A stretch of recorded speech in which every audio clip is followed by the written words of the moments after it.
विदो वदन्ति विशान्ति यद्यतयो वीतरागः यदिच्छन्तो ब्रह्मचरं चरन्ति तत्ते पदं षड्ग्रहेण प्रवच्चे यदक्षरं वेद विदो वदन्ति विशान्ति यद्यतयो वीतरागः यदिच्छन्तो ब्रह्मचरं चरन्ति तत्ते पदम संग्रहेण प्रवच्चे।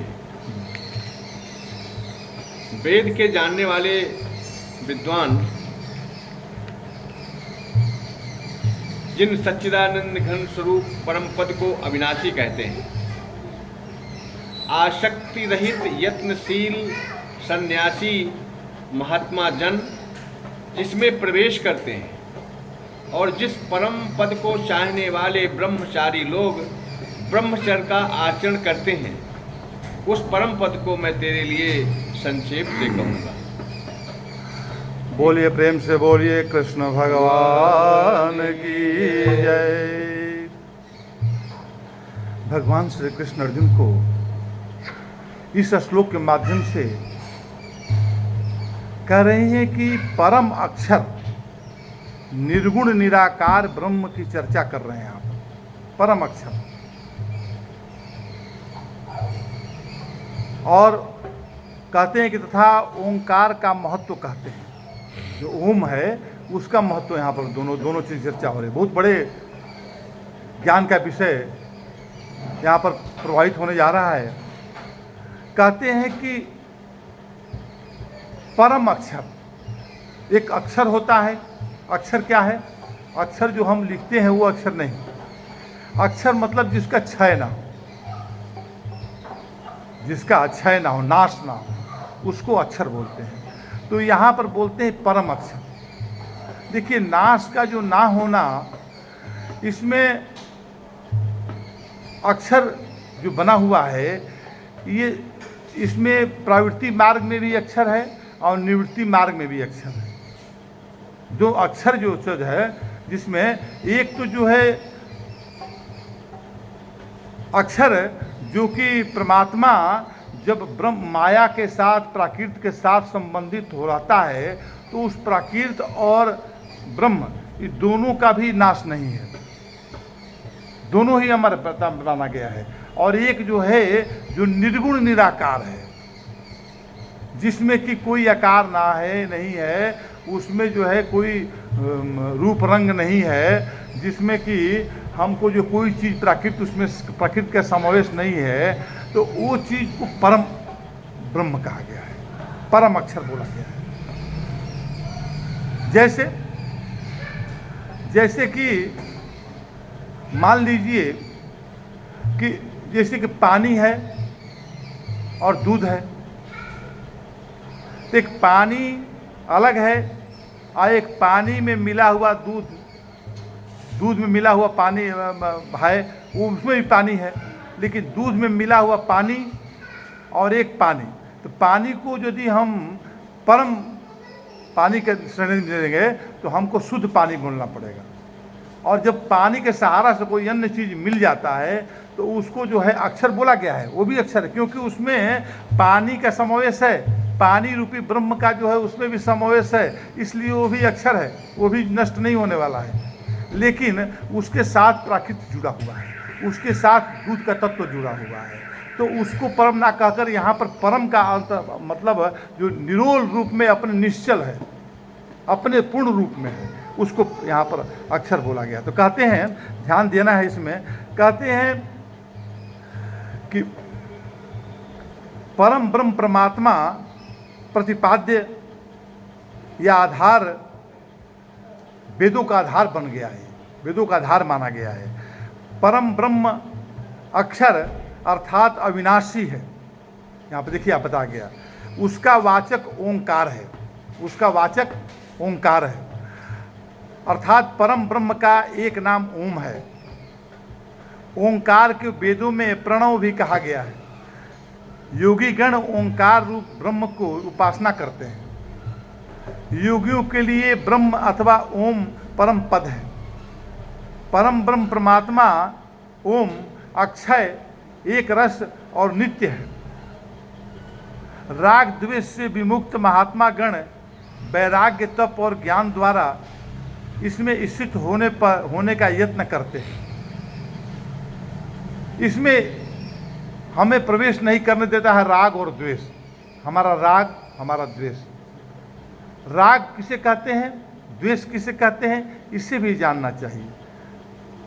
राग कहते हैं जो कि भौतिक पदार्थ, जो कि हम उस पर केंद्रित हैं, वो हमारे जीवन में हम उसके प्रति राग बना हुआ है, उसके प्रति चाह बनी हुई है, कामना को पूरा करने के लिए ये राग बना हुआ है। और जो राग, ऐसा राग नहीं है जो द्वेष बनता है कि जो चीज़ हम चाहते हैं वो चीज़ नहीं मिलता है, और वो चीज़ होने के बाद उससे द्वेष करते हैं हम, या वो जो चीज़ हमको चाहिए वो चीज़ नहीं मिला, वो द्वेष का बन गया। और राग बना जिस चीज़ को पा लिया उसके प्रति ममता आ गई, उसके प्रति हमारे पास 50 रुपये आ गए तो हम 50 रुपये के प्रति हमारा राग बन गया, लगाव बन गया।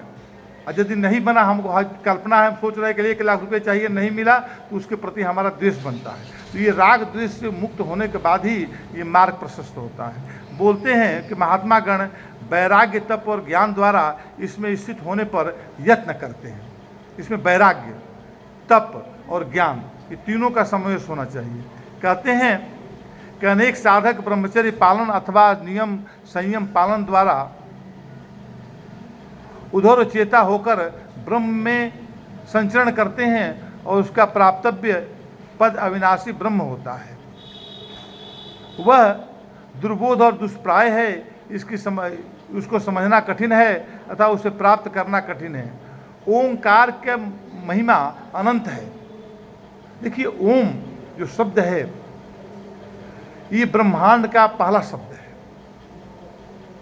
सबसे पहले सृष्टि में ओम की उत्पत्ति हुई, ओम का प्रकट हुआ शब्दों के रूप में। शब्द किसका गुण है? शब्द आकाश का गुण है। तो आकाश जो सूक्ष्म है उसका शब्द गुण है। अच्छा, जैसे आकाश का गुण शब्द हो गया, तो पूछते हैं कि भाई हवा का क्या गुण है? हवा का गुण क्या है? स्पर्श है। और उसी तरह बोला अग्नि का क्या गुण है? अग्नि का गुण क्या है? तेज है। अग्नि का गुण क्या है? तेज है। और जल का गुण क्या है? रस है। और पृथ्वी का गुण क्या है? गंध है। गंध में सुगंध, दुर्गंध जो भी जो है वो पृथ्वी का गुण ही माना जाएगा, वो गुण ही में आ गया ना। दुर्गंध भी तो उसी से पैदा हो रहा है ना, जो दुर्गंध से सुगंध से दुर्गंध हो गया तो उसको छींटता है ना। उसमें पृथ्वी जो है निम्न में आ गया ना, सबसे 5 तत्वों में निम्न में है।